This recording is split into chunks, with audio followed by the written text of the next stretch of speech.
Jangan lupa subscribe di YouTube channel Metro TV News dan juga nyalakan notifikasinya.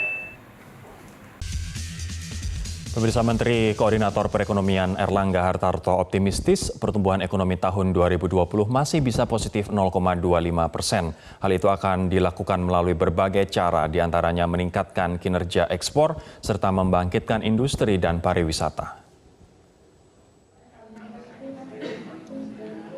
Optimisme tersebut ditunjukkan dalam rapat koordinasi tingkat Menteri Bidang Perekonomian yang diselenggarakan di Nusa Dua, Bali, Jumat siang. Rakor tersebut diikuti oleh 9 menteri di bawah koordinasi Kemenko Perekonomian dengan pembahasan utama percepatan realisasi belanja program-program strategis. Menko Perekonomian Erlangga Hartarto berharap ekonomi tahun 2020 tumbuh 0,25%. Harapan itu ditopang oleh berbagai alasan. Pertama, neraca perdagangan yang dirilis bulan Agustus masih surplus. Kedua, anggaran untuk stimulus dampak COVID-19 sebesar 203 triliun rupiah mulai diserap oleh masyarakat. Erlangga mengambil contoh Bali yang pernah bangkit dari krisis. Saat industri pariwisata menurun, industri hortikultura mengambil peran sebagai penopang ekonomi. Yang kuatnya di Bali yaitu hortikultura. Sehingga tentu kita berharap bahwa industri hortikultura bisa menggali hal ini. Bali berpengalaman dan berbagai resesi dan juga berbagai kasus yang lalu, di mana yang terburuk adalah 30%. Tetapi dalam situasi ini, itu adalah 10%. Oleh karena itu, kami hadir di sini, Menteri-Menteri Sektor Perekonomian, ini untuk mendorong agar Bali bangkit. Berbagai upaya dilakukan pemerintah untuk menjauhkan ekonomi Indonesia dari resesi. Di antaranya, meningkatkan belanja pemerintah, serta mengerahkan anggaran perlindungan sosial. Dari Bali, Saifullah, Metro TV.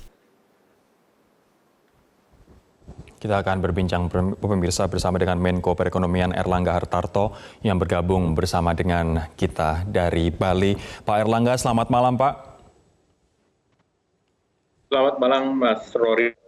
Pak Erlangga, di tengah optimisme bahwa tahun ini pertumbuhan ekonomi akan 0,25% akan tetap positif begitu, namun Anda juga pernah mengatakan beberapa hari sebelumnya bahwa Indonesia bisa saja mengalami untuk kuartal ketiga pertumbuhan ekonominya terkonstruksi 1 hingga 2%, Pak. Bagaimana sebenarnya situasi ini? Anda menjelaskan. Ya, pertama kondisi kita kan dibandingkan China, misalnya kita lagging atau telat 1 kuartal, di mana di China kuartal pertama dia negatif, kita masih positif. Di antara berbagai negara kita yang lagging. Nah, di kuartal kedua itu kita sekarang sudah minus 5,3, sedangkan China sudah plus 3,3. Dan tentu dari segi trade regional, China dan Indonesia mempunyai complementary ataupun saling terkait. Dan kedua, tentu kita melihat bahwa untuk menaikkan perekonomian dari minus 5,3 tentu kita harus positif. Kalau kita punya tujuan minus plus 0,25 di kuartal ataupun year to date di Desember. Berarti kita harus mengejar pertumbuhan minimal 3-4% di dalam kuartal ketiga ini. Jadi kalau ada delta 3-4% positif, itu Indonesia sudah cukup baik. Berarti kita curve-nya itu sudah kita dorong menjadi V. Walaupun kita melihat bahwa masih perlu adanya penguatan daripada daya beli masyarakat, kemudian juga perlu ada investasi yang bisa menopang domestic demand tersebut. Oke. Pak Menko, ini tapi sejumlah pengamat ekonomi mengatakan itu hal yang sangat sulit dilakukan. Bahkan mereka memprediksi kita akan minus mulai dari 1,1 hingga 1,7. Ada yang memprediksi kita minus 3. Walaupun lebih baik dibandingkan dengan kuartal kedua, tapi masih tetap minus begitu. Untuk mengejar target, misalnya di kuartal ketiga kita plus, bahkan plusnya 3%. Langkah-langkah apa saja yang akan dilakukan? Ini harusnya langkah extraordinary, Pak. Yang plus itu bukan 3%, tapi delta perubahan dari minus 5,3 itu naik 3% ekonomi, berarti kita baru minus 2. Kalau ini 4% ke atas dibandingkan kuartal ke kuartal, jadi dia minus 1. Nah, untuk menjadi positif dari 5,3 minimal 5% pertumbuhan kita kuartal per kuartal. Apa yang akan dilakukan, Pak, untuk persen itu setara dengan 700 triliun. 700 triliun spending di ekonomi nasional. baik. Apa yang akan dilakukan, Pak Menko, untuk bisa mencapai target itu? Kita melihatnya sampai kuartal keempat. Yang penting trennya itu sudah membaik. Kemudian yang kedua tentu kita mendorong spending ataupun penyerapan anggaran pemerintah karena ini sudah kuat. Didorong untuk juga menjadi pengungkit di kuartal keempat. Nah, kemudian yang berikut tentu sektor lain. Jadi kita juga memetakan investasi yang sudah dikomitmen di Indonesia. Nah, investasi ini diikuti realisasinya di kuartal ketiga dan kuartal keempat. Pak Erlangga, kalau misalnya kita melihat ada program-program yang tengah disiapkan oleh pemerintah seperti pinjaman PEN daerah, kemudian tambahan dana insentif daerah, program padat karya permajaan sawit rakyat, pengembangan desa digital dan UMKM digital, penambahan kuota alokasi program kartu prakerja, program gerakan belanja di pasar rakyat, bahkan program padat karya dalam pembangunan proyek strategis nasional.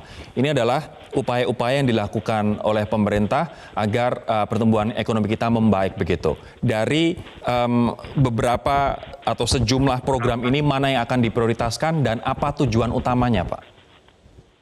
Jadi program-program tadi itu merupakan on top daripada program pemulihan ekonomi nasional. Jadi program yang kemarin yang terkait dengan perlindungan sosial, kemudian sebesar 203 triliun, program kesehatan 87 triliun, kemudian KL Pemda 106, kemudian pembiayaan korporasi 53 triliun, insentif usaha 120 triliun, UMKM 123. Nah, on top of dari situ kita mencari program juga yang bisa menjadi pengungkit. Nah, itu salah satu adalah program tambahannya adalah bagaimana kita memberikan pemerintah memberikan banpres misalnya untuk produktif. Nah, ini Bapak Presiden akan meluncurkan minggu depan, di mana itu kepada targetnya 12 juta, tahap pertama 9 juta, sebesar 2,4 bantuan permodalan. Kemudian juga Bapak Presiden mendorong adanya bantuan kepada pekerja dengan penghasilan kurang dari 5 juta. Ini juga minggu depan akan diluncurkan, besarnya 2,4 dan ditargetkan kepada 13,5 juta pekerja. Dengan demikian diharapkan stimulan-stimulan tambahan ini mendorong daya beli masyarakat. Kemudian untuk program-program padat karya juga didorong untuk mana program yang bisa dipadat karyakan didorong baik itu dari segi infrastruktur maupun padat karya pertanian. Baik, nanti saya akan ini yang silakan Pak sebelum kita saya jeda, Pak harapkan Erlangga. dengan demikian akan lebih banyak masyarakat yang bisa memperoleh pekerjaan dalam situasi pandemi COVID ini. Baik, nanti saya akan tanyakan optimisme Anda Pak terkait dengan kita yang akan memiliki pertumbuhan ekonomi year to year di akhir tahun nanti 0,25% dan bagaimana kemudian pemerintah mengerek kemampuan daya beli masyarakat karena kita tahu daya beli domestik merupakan salah satu penopang ekonomi Indonesia. Kami akan membahasnya sesaat lagi.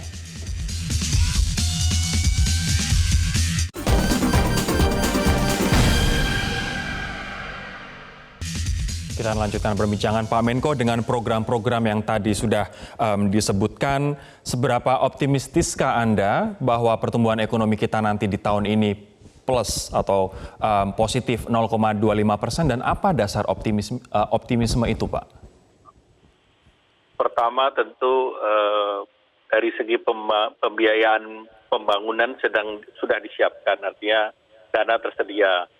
Untuk di semester ini atau di 2 kuartal ini masih ada sekitar 1.700 triliun.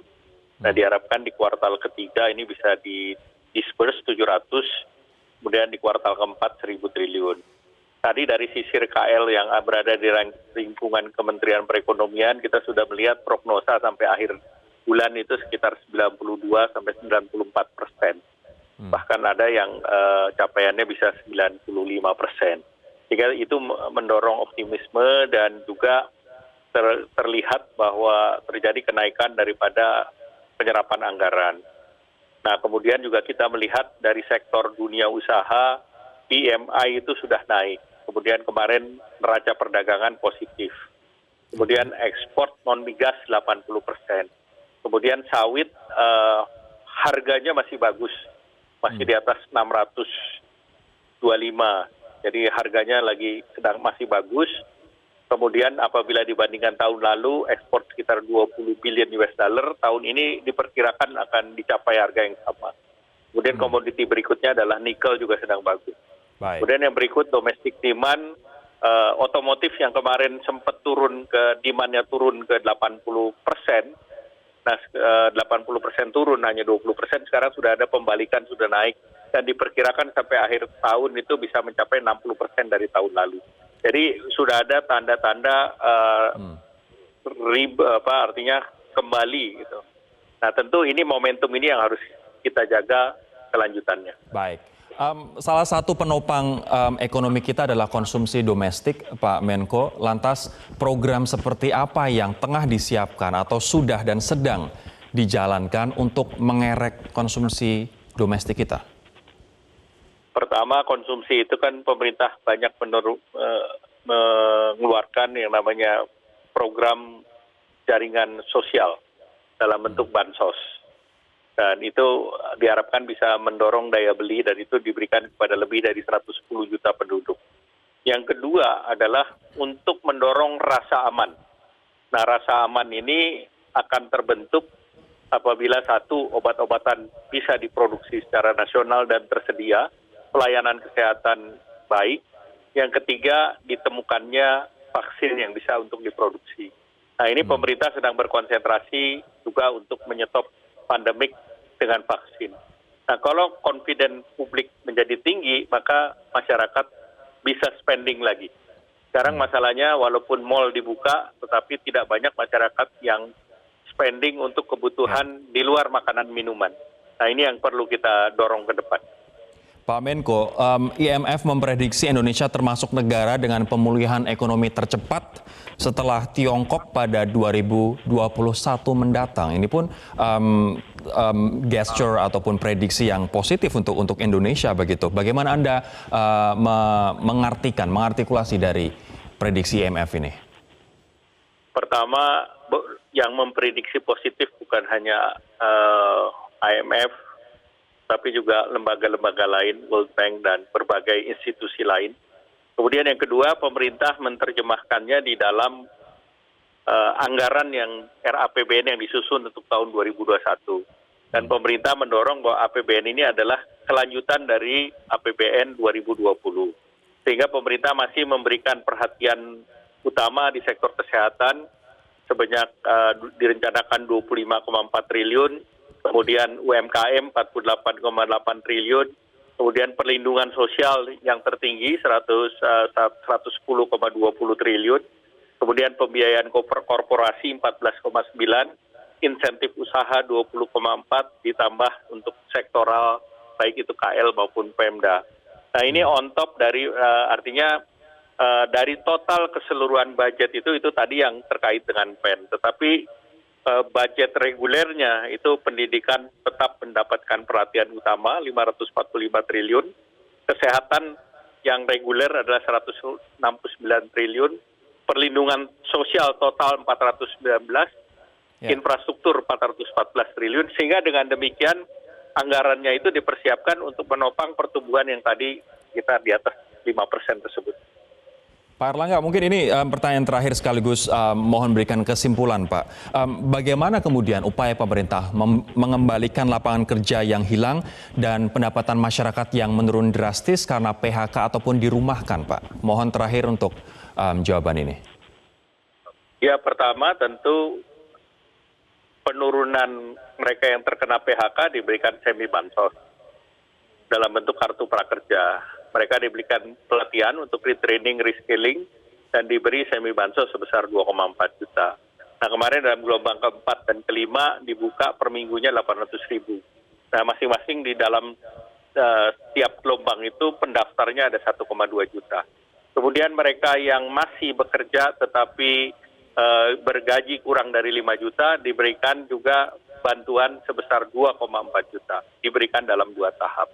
Yang ketiga tentu untuk mengembalikan lapangan kerja yang instan jarak pendek adalah dengan mendorong program padat karya. Sedangkan untuk pekerja permanen nanti tentu kita harus merestart perekonomian dan mendorong investasi. Nah, investasi yang didorong tentu didorong kembali normal sekitar 800 sampai 900 triliun dalam 1 tahun. Kita tunggu saja seperti apa realisasi untuk mengembalikan pertumbuhan ekonomi kita positif di akhir tahun menjadi 0,25%. Terima kasih Menko Perekonomian Airlangga Hartarto atas waktunya yang bergabung bersama kami dari Bali. Pemirsa, demikianlah Prime Talk untuk malam hari ini. Mewakili teman-teman yang bertugas, saya Rodi Asyari undur diri. Terima kasih atas kebersamaan Anda. Kita ketemu lagi minggu depan. Sampai jumpa. Metro TV, knowledge to elevate.